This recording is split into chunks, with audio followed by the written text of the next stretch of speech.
Buenos días de domingo. Por supuesto que quiero empezar, después de este maravilloso discurso y a partir también de la introducción que ha hecho mi colega Diego, quiero agradecer al presidente del Club Matador, al director de estas jornadas, a los queridos Alberto y Antonio, por tener esta oportunidad de darme la palabra. Y quiero citar también a la persona que ha hecho de puente, que está aquí presente, la querida María Tena, amiga y colaboradora en tantos debates, muchas veces por las redes sociales, que dio en este caso mi nombre. Y lo digo por dos razones muy importantes en este momento.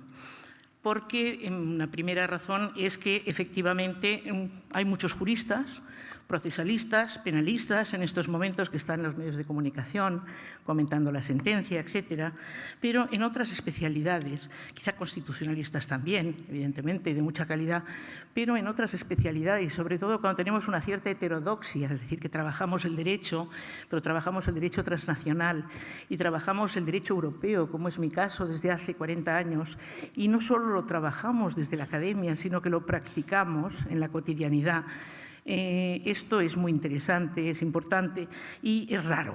Y agradezco, por lo tanto, que sea esta rareza de invocar aquí, de traernos a alguien de Derecho Internacional Privado, que además es helenófila y aficionada a las humanidades, para decir o para darle la palabra. Voy a leerlo, no soy normalmente muy partidaria de leer, pero como las personas que hablamos mucho, tenemos que contenernos cuando se nos dan 20 minutos, voy a intentar leer los 7 puntos. Soy catalana, actúo como catalana, vivo en Cataluña. Esta mañana se ha hablado mucho de afectos, se habla de anhelos, se habla de principios éticos, pero quizás se habla poco de Cataluña. Y yo tengo aquí la responsabilidad casi de traeros a vosotros la situación que estamos pasando, el análisis más o menos riguroso desde la ética. Yo titulo esta aportación, esta intervención, Razones y sin razones desde la ética, con algunas propuestas, que veréis que acaba en tono positivo, pero que va a ser dura en el tránsito de algunos de estos puntos, porque voy a tener que reconocer, vamos a tener todos juntos, compartiendo, que identificar algunos de los problemas que nos conciernen sin nombre, muchas veces, algunas veces con nombre, pero en un relato que intentamos que sea fecundo, para acabar de una manera más positiva, como veréis. Nos habéis encargado que propongamos ideas sobre la razón y la sinrazón de la ética en el momento actual que vive Cataluña y España. Como escenario doble del momento, los retos para ambas, como cualquier estructura estatal bien entrada en el siglo XXI, son, por una parte, y ha sido algo mencionado por Diego hace unos momentos, la conjunción, construcción desde la disparidad, desde la diversidad, una palabra clave, la diversidad también jurídica, pero la diversidad humana, y el reto de la dependencia de personas, de la dependencia de pueblos, antítesis de la independencia. Algo ha estado dicho y me encanta poder encajar perfectamente con que me ha precedido en la palabra, como característica básica de nuestras sociedades. Es decir, tenemos pluralidad y diversidad jurídica, política y, de alguna manera, no independencia, dependencia. Dependencia porque si un día nos dejamos el móvil, realmente estamos perdidos, porque no somos conscientes del grado de dependencia y del grado de solidaridad que se necesita en consecuencia. Tomaremos en esta intervención, necesariamente limitada, como punto dialogante una imagen. Quiero tomar la famosa conversación entre Heráclito y Demócrito, que en la tela que Rubens plasmó en 1636 y que seguía el camino temático del Bramante de un siglo y medio aproximadamente antes. Lo elijo ¿por qué? Lo elijo porque nos ofrecerá las dos caras desde las que hoy hay que abordar el tema. Y lo elijo con todos los respetos y tomando en consideración toda la presión del entorno por la actitud del Demócrito sonriente, de un Demócrito más distanciado, más posibilista, frente a la severidad y a la gravedad en la tela de Rubens, incluso yo diría tristeza, que es en la que estamos, muchos de los catalanes y no catalanes que vivimos allí, de la actitud de Heráclito, que es la que quizá nos puede identificar al principio de esta charla o al principio de esta intervención. La invocación que he dicho que también la tomaba como punto de partida, aparte de esta imagen, no puede ser menos que de Aristóteles. Aristóteles, en su Ética Nicómaco, a su querido hijo, en los libros 8 y 9, del octavo y noveno de su Ética, nos habla de la amistad y de sus clases. Y realmente distingue muchísimas clases de amistad y distingue entre ellas algo que también ha sido mencionado en alguna de las partes esta mañana. Me parece que en la charla que ha habido con Javier Gomá y las otras dos personas, esta amistad utilitaria que yo traigo aquí. Dentro de la amistad utilitaria la distingue de las demás, pero además habla de una distinción dentro de la misma amistad utilitaria entre la ética y la legal. Dice Aristóteles, parece que de la misma forma que la justicia es doble, una no escrita y otra legal, así dentro de la amistad utilitaria hay una ética y otra legal. Por consiguiente, las querellas surgen especialmente cuando los convenios y las rupturas que no se producen sobre la base de la misma amistad, pero entre algunos pueblos no hay procesos sobre estos convenios, sino que estiman que aquellos que han llegado a un acuerdo de confianza pues deberán resignarse. El desencuentro histórico con Cataluña, corregido tan solo parcialmente por la transición, recordémoslo, una votación constitucional abrumadora de la propia Constitución del 78, abrumadora por las fuerzas políticas catalanas del momento, de muy distintas tradiciones, ha vuelto al escenario político tras sucesivas escaladas hacia arriba, recordemos, los decenios de las batallas constitucionales y centenares de conflictos de constitucionalidad ante el Tribunal Constitucional planteados, y hacia abajo, en particular desde las fechas de 2006 con el nuevo estatuto y de 2010, la sentencia del Tribunal Constitucional sobre el estatuto, y 2011-2012 con los mal llamados referendos, las consultas municipales sobre la independencia.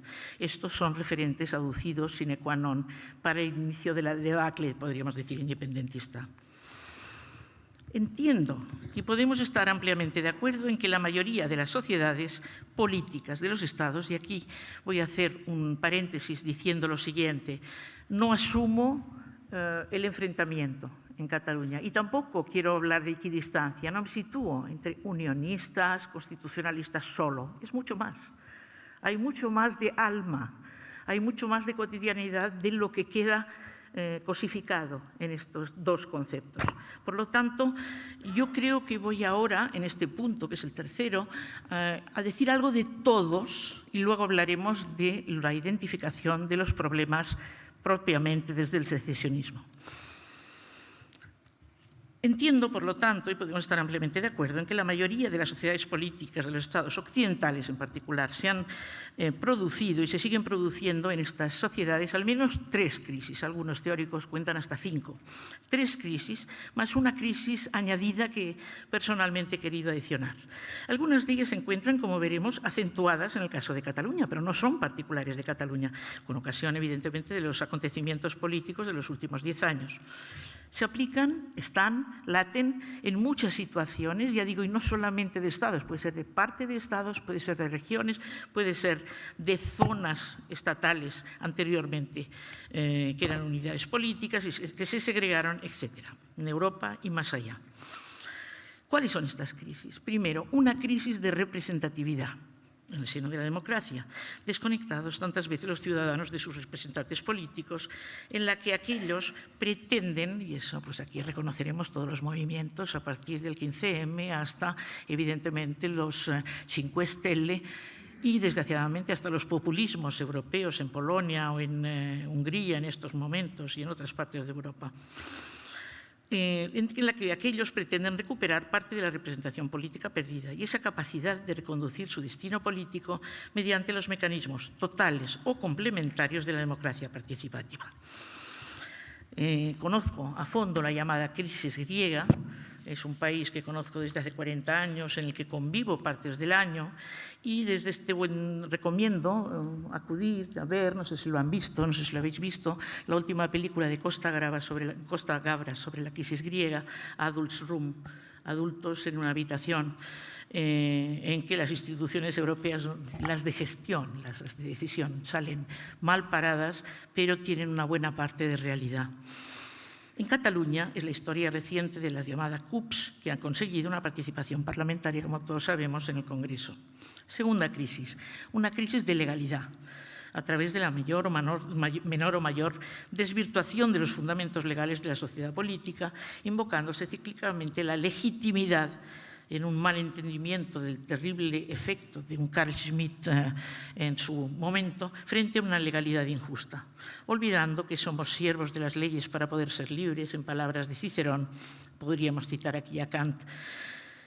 Recordaremos sobre todo aquí el alegato de Antígona ante Creonte, que siempre es bueno recordar, cuando hablaba de las leyes justas y de las leyes supremas y de las leyes divinas, en este destello de rebeldía estructural, yo diría, de Antígona ante su tío.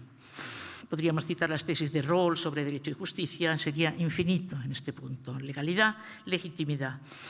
Esta crisis de legalidad viene alentada, y cuidado con esto, porque yo entiendo que viene por ahí, alentada en parte por esa sustitución de las decisiones de representación política de los electores por un exceso de pactos de gobierno. En Centro Europa es un clásico, evidentemente son fórmulas de moderación, son fórmulas de transacción.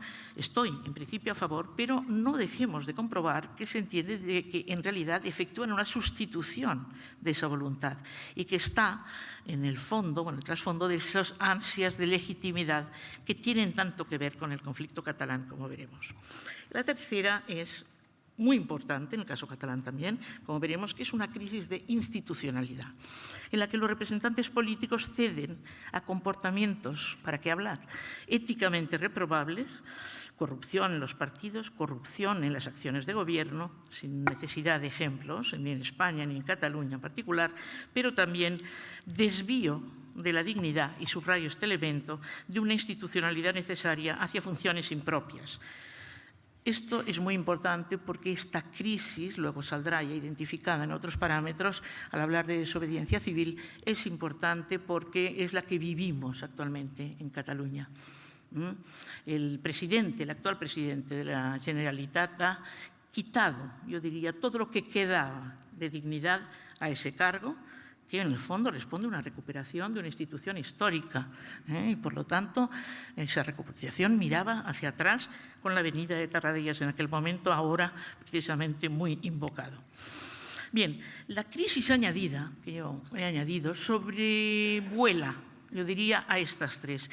Y esta es la que me parece particularmente incisiva en Cataluña. La crisis de conciencia por parte de los políticos de la institucionalidad, de la legalidad y de la legitimidad. Sobre todo de lo establecido, de la institucionalidad y de la legalidad. Que un presidente sea activista e incite a diríamos, enfrentarse con la violencia, es el paso, es la frontera a las leyes, como nos ha ocurrido en Cataluña, es algo muy grave. Esa falta de conciencia de esa institucionalidad, esa falta de conciencia de la envergadura de lo que es atacar la legalidad vigente de signo constitucional, esa indiferencia que sigue a la ignorancia, y cito todos estos conceptos de manera muy consciente, ignorancia querida, ignorancia, diríamos, volitiva, es una característica en el caso catalán. El caso más evidente también, aparte del nuestro, es el caso de Boris Johnson, por ejemplo. Todos tenemos en la vista, en la cabeza, el desafío, ¿no?, al Parlamento de Westminster que ha efectuado del verano para aquí y todos los acontecimientos, no hay más que citarlos. En este caso había ese desafío, en su caso no era por ignorancia, ni ignorancia querida, era un desafío contra el parlamentarismo británico, la más antigua regla de esa democracia. Bien, seguimos, vamos a aplicar estas experiencias, ya digo que son compartidas, esas crisis compartidas en sociedades occidentales, son ansias y son, de alguna manera, en un grado mayor o menor, total o parcial, violaciones de esa legalidad, en busca de mayor legitimidad y una menor institucionalidad desde Cataluña. ¿Cuáles son las sinrazones desde la ética de lo que está ocurriendo en Cataluña? Vamos a analizar y pido aquí ser poco trascendentales o trascendentalistas, palabra que desconozco si existe, no lo he consultado. Vamos a hablar, y hablará mi colega a continuación, de la Constitución. Voy a centrarme en aspectos lo menos jurídicos posibles, pero hemos de identificar comportamientos y no nos gusta, pero lo hemos de hacer. No seamos trascendentales al ver la violación de qué tipo de legalidades y ajustemos a los parámetros correspondientes. Mi propuesta es la siguiente. Si analizamos el curso político vivido en estos 10 años útiles, vamos a tomarlo como parámetro, como le he dicho antes, a partir del 2010-2011, para una reflexión que han llevado esta fractura real de la sociedad catalana a partir de determinados valores constitucionales, vamos a examinar esa conformidad o no a los mismos. En primer lugar, el principio constitucional claramente infringido, y lo digo aquí en Madrid y ahora, es el de la integridad territorial. Se ha hablado antes, es importantísima la ordenación territorial, los franceses lo saben perfectamente, con una red jurídica, identidades locales de muchísima tradición, la integridad territorial del Estado de España. Como Estado único, adoptado por la Constitución española, esta legalidad constitucional está diseñada un principio de organización territorial que obedece, como todos sabemos, a un modelo inescindible. Es imposible escindirlo, incluso discutir, como se está viendo, de su escisión. Este Estado único, fuertemente descentralizado, asinalagmático, todos lo sabemos, con 17 comunidades autónomas que no todas son iguales, incluso jurídicamente, siempre vio cualquier modulación, cualquier inflexión territorial como una afrenta a todo del Estado, al todo, entre comillas, del Estado, desde sus inicios. Para mí, el origen de este miedo constitucional, que además tiene muchísimos escalones, también al prohibir la federación una federación, entre comillas, de comunidades autónomas entre sí, o someterlas a la autorización de las Cortes, etcétera, etcétera. Estas razones serían de dos tipos: de miedo de una involución. Estábamos en el año 78, lógicamente, no se pretendía, se tenía que asegurar, blindar de alguna manera la vuelta a posiciones involucionistas. Y ayer surgió en una comida con el profesor Ruiz Domènech, también por ignorancia de los matices presentes en la difícil historia de la configuración del Estado español. Miedo e ignorancia, retengamos estos dos conceptos. Sin embargo, desde esta perspectiva propositiva, lo que pretendo decir aquí, que no se me interprete mal, es que la violación de la legalidad constitucional y de los principios que la fundamentan, siendo una violación y, por lo tanto, un ataque al principio de legalidad severo, grave, serio, no ha supuesto, por ejemplo, una violación sistemática o directa de los derechos humanos fundamentales en la Comunidad de Cataluña. No se ha tratado de una falta de tutela judicial efectiva del derecho de defensa. Los tribunales han funcionado bien, en principio. No ha habido prácticas directas o sistemáticas en materia de extranjería diferentes del resto de España en este sentido, con problemas de violación actual directa de derechos humanos practicados. Sí, ha habido, y todos lo saben, políticas discutibles. Lo voy a dejar aquí porque no quiero entrar. La política lingüística, llamada integración lingüística, la política en las escuelas, por supuesto, la televisión, todo ello limita derechos fundamentales, pero diríamos es el escenario de una política puesta en marcha por un gobierno, pero no hay una afrenta en el sentido de que hay unas violaciones sistemáticas, radicales, directas. Estamos condenando el pensar en una posible futura, lejana probablemente, yo no estoy a favor de un principio de autodeterminación, siquiera de signo constitucional, pero el principio del modelo inescindible de organización territorial española o de integración.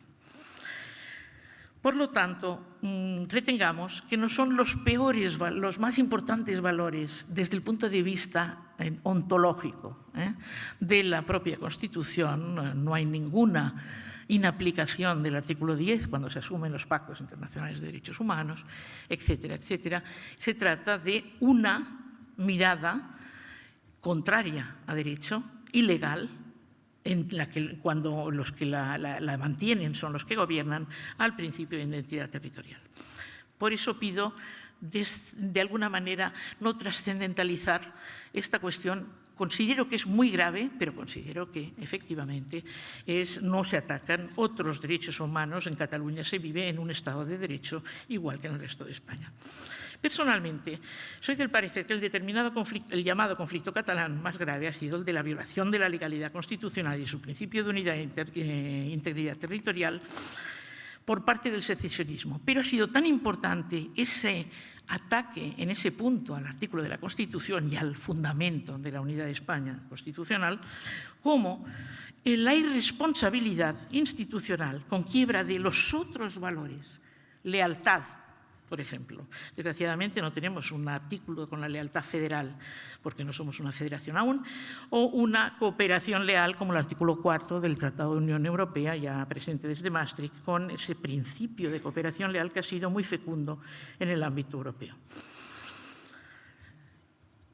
En esa violación, yo podría explicar numerosos ejemplos. Yo he dirigido durante años un instituto, un consorcio, con la Generalitat y la Universidad Autónoma, que obligaba a la Generalitat a pagar cada año, consorcio, 50.000 euros. Creó Diplocat, ayer se hablaba de Diplocat, con 1 millón de euros y rescindió el convenio que existía después de 28 años en el año 2012 por 50.000 platos de lentejas, 50.000 euros, porque no éramos federalistas, éramos europeístas y no éramos secesionistas, en este caso. Diplocat, mientras tanto, ha funcionado de entrada 800.000 el primer año y 1 millón de euros el segundo año. Nadie sabe lo que es o qué estatuto internacional tiene Diplocat, pero ahí está. Lo que estoy diciendo significa lo siguiente, que tan importante es el ataque frontal a la legalidad constitucional, a mi manera de ver, a través del principio de unidad territorial, que es el objetivo del secesionismo, como la irresponsabilidad con violación de sucesivos, y no me pongo aquí a identificar todos, algunos, ¿sí? Valores constitucionales propios del propio autonomismo, del pacto constitucional que abrumadoramente fue aprobado, como he dicho al principio, por Cataluña, dejando además las instituciones catalanas un espacio, la de tierra quemada, a su paso, para que esto no pueda ser reconstruido. Tomemos esta imagen de terre brûlée, de tierra quemada, en todos los órdenes de casas frente a España. La palabra España no se menciona en Cataluña por los secesionistas. Hace 10, 12, 15 años que se menciona la palabra o los términos Estado español. Lo tenéis que saber aquí. Me toca decirlo y reconocerlo. ¿Cuáles son las características de esta irresponsabilidad contra estos valores, que no son valores de la integridad, del qué de la identidad territorial, sino del cómo de la identidad territorial? La mofa, primero la mofa, la burla de todo el español. Va a ser feo este recuento, pero lo tengo que hacer. Lo tengo que hacer porque esta mañana hemos hablado de anhelos y seguimos hablando, y yo volveré con Demócrito al final. Pero tenemos que ver el territorio de tierra quemada que ha quedado y que está quedando en este espacio. Y no hay miedo, lo dice una catalana y en Madrid.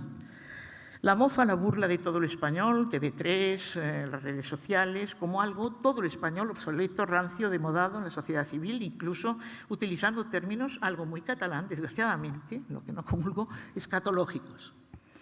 Burla y mofa en las antípodas del sentido de humor irónico o distanciado.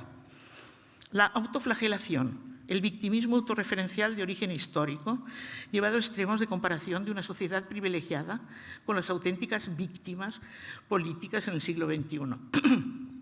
Víctimas legítimamente invocadoras, como vosotros sabéis, de Mahatma Gandhi, Martin Luther King, Rosa Parks, etc. La fabulación, en tercer lugar, la construcción del relato, se ha hablado toda la mañana, del relato independentista como real, como inmediato, como actual y no virtual. La irresponsabilidad de que el mismo haya alcanzado a millones de personas a través de la ANC, la Asamblea Nacional Catalana, o de Òmnium Cultural, que son sociedad civil a través de sus presidentes hoy día. Quizá, desgraciadamente, yo no me atrevo a pronunciarme, yo creo que se ha hecho una tarea consciente de fabulación y comunicación de la fabulación, y que eso es grave. Su comunicación mediática hacia afuera y hacia los participantes en estas manifestaciones. Esta mañana Ángeles ha hablado del encanto del encanto de esas manifestaciones transgeneracionales. Bien, ese encanto es relativo, sí puede humanamente, antropológicamente llamar la atención, como lo hace fuera en medios de comunicación, pero cuidado, porque es un alegato y es una comunicación en contra de y de nombrilismo. Qué buenos somos. A mí me recuerda al Volk, no me recuerda nada el demos, esa sociedad articulada en la calle en la que participan abuelos y abuelas, niños que no saben a dónde van, evidentemente, pero que tienen banderas y símbolos. Me da miedo, más bien. Permitidme detenerme un momento en los conceptos éticos fundamentales. No voy a hablar del derecho de autodeterminación, aquí no existe. Existe en el momento en que lo pones encima de la mesa, hablas de él y lo comunicas, que es lo que ha hecho Cataluña, pero no existe como profesora de Derecho Internacional desde hace muchos años, cuando existe una democracia, un Estado de Derecho, y está hecho su instrumento que todo el mundo conoce sus inicios y su aplicación en el ámbito de la descolonización y de los pueblos, y de América Latina, por supuesto, pero que tiene una configuración estrechísima, como vosotros sabéis, en el ámbito de las sociedades occidentales. Por supuesto que la autodeterminación es pactable por la propia Constitución o por los gobiernos con un acuerdo de base constitucional, una reforma en su momento. Pero yo no creo que aquí esté precisamente sea una demanda a examinar en el momento en que estamos hablando de la ética y de los comportamientos. Fijémonos en el segundo concepto. El segundo concepto, y voy avanzando y casi acabando, es un concepto que está muy al uso en estos momentos, el de desobediencia civil. Desobediencia civil, junto a la palabra, el concepto de desobediencia civil, que se sitúa en un artículo excelente de Javier de Lucas hace pocos días en El País y algo más amplio en su blog. Javier de Lucas es un amigo, profesor catedrático de Filosofía del Derecho y senador. Ha hecho una exploración del alcance y de los límites de esta figura, pero también hay otras que podríamos examinar, pero no es quizá ni el momento ni el lugar. Ha habido una apropiación indebida de todos estos conceptos, como, por ejemplo, la palabra democracia, la palabra libertad, la palabra opresión, la palabra víctimas y la invocación de sus líderes. Es una de las características de esta irresponsabilidad. Bien. Estas son las consecuencias de esta irresponsabilidad política. Han llegado al extremo de alentar la deriva violenta de los denominados CDR, haciendo suyas las doctrinas, lo sabéis, los CDR tienen el libro de bolsillo, que ha sido el libro de cama, de cabeza de cama, los de Sharp del 73 o los de Mark y Paul Engler, que ya ha sido traducido al catalán este 2019, ese manual de desobediencia civil al uso de los CDR, a partir del fin de semana previo a la fecha de la sentencia del procés, en medio de casi 2 meses de movilizaciones generalizadas. Y cuidado, yo soy académica y he de citar aquí, en medio de todo esto, lo que ha ocurrido desde principios de octubre hasta ahora, desde justo antes de la sentencia hasta ahora, ha hecho caer a los rectores de las universidades catalanas en la vergüenza, que yo no acepto y algunos no aceptamos, de tener que asumir un pacto con los huelguistas, que finalmente no son ni los huelguistas ni nadie, de una especie de examen de síntesis al final de cada asignatura, a la que nos estamos obligados y nos estamos enfrentando. Dejación de responsabilidades, activismo institucional, estos son los signos del momento. La consigna del expresidente desde Bélgica, del señor Puigdemont desde Bélgica, cuanto peor, mejor. Cuanto peor para España, mejor para Cataluña, ha funcionado durante bastante tiempo. Y perdonadme lo triste un poco de esta parte de mi intervención. Se ha conseguido el deseado escenario de total confrontación. Pasando a los otros, que no son los que están enfrente, sino parte de la sociedad catalana, los mal llamados unionistas, los también equidistantes o mal llamados, incluyendo todos los que no somos secesionistas, hay una parte que está utilizando los símbolos y de manera un poco torticera. No es posible hoy en Cataluña obligar a nadie a desfilar ante una bandera, cualquiera que sea, y lo digo desde la conciencia incluso personal. La guerra de los símbolos ha de ser dosificada, así como la guerra de las lenguas, entendidas ambos como oferta de vínculos y no como imposiciones. Este, desde el punto de vista ético, es el segundo e importante obstáculo para que la sociedad civil no haya encontrado aún lenguajes comunes para comunicarse. Porque ya sabemos que no es la lengua, que es la actitud. Tenemos múltiples ejemplos. El caso de algunas derivas en actos de instituciones originariamente de buena voluntad. Tenemos Sociedad Civil Catalana. Yo fui fundadora. Al cabo de 2 meses me desvinculé porque una parte del partido, un partido político que no quiero mencionar, de relativamente nueva cuña, hizo su campo de experimentos y de alguna manera empezaron a colocar obstáculos rotundos, amenazando con banderas, haciendo pasear a determinados políticos que provocaban por campus universitarios, etc. No puede ser. Esto provoca una reacción de mutismo más propio de las doctrinas, yo diría, estoicas, que de propiamente unos reflejos, si queréis, equidistantes, innecesarios. En fin, ya llego al último punto. A partir de las 2 premisas iniciales expuestas, aquella de la diversidad y de la interdependencia como características de nuestras sociedades del siglo XXI, se me ocurren 2 instrumentos a añadir a los aquí mencionados para regenerar y construir esa confianza perdida, que es la base de las deslealtades, pensando, como hacía T.S. Eliot, que estamos en un ciclo humano y que hemos de tornar a entendernos. Veréis, yo soy europeísta, no pontificadora del europeísmo, pero que lo he vivido. He vivido 10 años en Bruselas, he trabajado en el servicio jurídico de la Comisión Europea. Como internacional privatista trabajo mucho con 2 conceptos. El de cooperación, ya lo he dicho, cooperación leal hacia afuera, y lo vamos a utilizar hacia adentro, lo voy a proponer. Y luego el de confianza mutua. Confianza mutua, que es el principio que ha dado la regla del mutuo reconocimiento, que es la base de lo que entendemos como mercado interior europeo y que funciona. Bien, ese mutuo reconocimiento lo vamos a utilizar en adelante. Voy a utilizar los instrumentos que he utilizado hacia afuera, hacia nuestro país. Por lo tanto, este segundo, traigo dos conceptos, 2 propuestas, 2 ideas aquí, aparte de las que ya se han dicho y con las que vemos, todos encajamos perfectamente esta mañana. Porque me preguntaréis, bueno, con esta gente tan mala, ¿nos hemos de crear anhelos, vínculos y vernos cada día? Esta gente tan mala, estos son los aspectos de la gente mala, pero pensar la reivindicación de una legitimidad, los aspectos que eran señalados esta mañana, los afectos que todos tenemos, todos somos mixtos, híbridos, antropológicamente hablando. Cataluña, históricamente, y no hablo de la historia ni medieval ni moderna política, hablo de una historia de una burguesía de la que me siento también heredera de generaciones y generaciones, burguesía textil en su época y muchas otras, ha hecho cosas de rigor. Es un activo que además reconocido mundialmente. ¿Por qué estamos en un momento tan bajo en este momento de esta mirada a Cataluña como diciendo ha hecho una chapuza, es la pura verdad, ha hecho una chapuza, estamos en un momento de desencuentro, etcétera? Bien, pues propongo 2 cosas desde este punto de vista, añadir a las ya dichas esta mañana y volvemos no al buenismo que no me gusta, pero sí a lo propositivo. Primera, el humor. La primera clave es el humor con mayúsculas. Un humor, volvemos a Demócrito como al principio estábamos, que regenera al que aplica y desmonta la fábula del aplicado. Un humor, por supuesto, que no sea el escatológico al uso en la televisión o por el mismo presidente el día antes de ir y acudir ante un tribunal como imputado esta misma semana.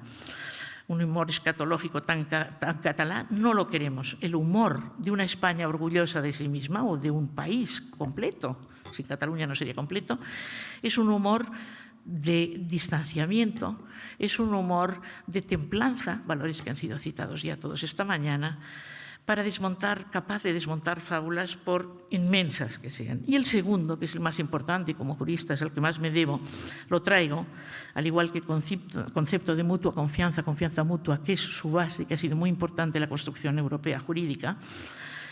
En realidad, este segundo es el del concepto que ya lo he citado aquí, de reconocimiento mutuo. Esa regla de reconocimiento mutuo se basa en un concepto clásico, el de anagnórisis.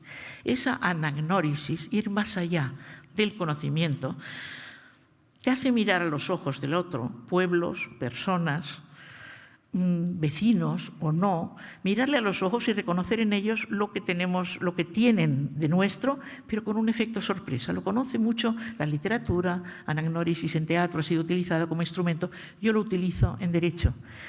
Facultad de reconocerse. Y hemos de ser capaces de desenvolver esa facultad de reconocerse. Y os traigo aquí una cita importante recogida de Erich Hobsbawm, el famoso nonagenario cuando murió, historiador económico y economista, que dijo en una conferencia a la que asistí, que fue magnífica, cuando yo era muy mayor, en el Centro de Cultura Contemporánea en Barcelona, que lo mejor de la construcción europea es su ordenamiento jurídico. Pongo el dedo, atención, el ordenamiento jurídico, no por arriba, por abajo, lo cotidiano. Nos ha cambiado la vida y lo sabéis. Bien, volvemos al concepto de anagnórisis, de reconocimiento mutuo, como instrumento hacia adentro, ya no hacia Europa, sino hacia los pueblos de España. España debe mostrar, y como decíamos ayer, seducir con su lado bueno, con su lado conciliable. No mostrar ese reduccionismo que acompaña tanto las imágenes de la España negra que se prodigan en las redes. Debe trabajar su imagen interna. La externa se le dará por añadidura, ella se tiene en buena parte. Propongo, pues, que esa España seduzca con humor, con multiplicidad de vínculos humanos, unas generaciones de catalanes desinformados del todo e ignorantes en parte de esa riqueza, estimulando el reconocimiento mutuo de la diversidad en genios en todas las comunidades autónomas. Y personalmente opto, como todas las cautelas, por una fórmula federal. Con todas las cautelas, hay que incrementar lo común antes de irnos a lo federal para los países ibéricos en una Europa más cercana a todos. Y quiero acabar recordando dos citas. Por un lado, de Kazantzakis, si habéis ido a Heraklion, al epitafio de Kazantzakis, cuando dice: no temo nada, no espero nada, soy libre. Y volver a la esperanza, que, como decía Aristóteles, es el sueño del hombre despierto. Muchas gracias.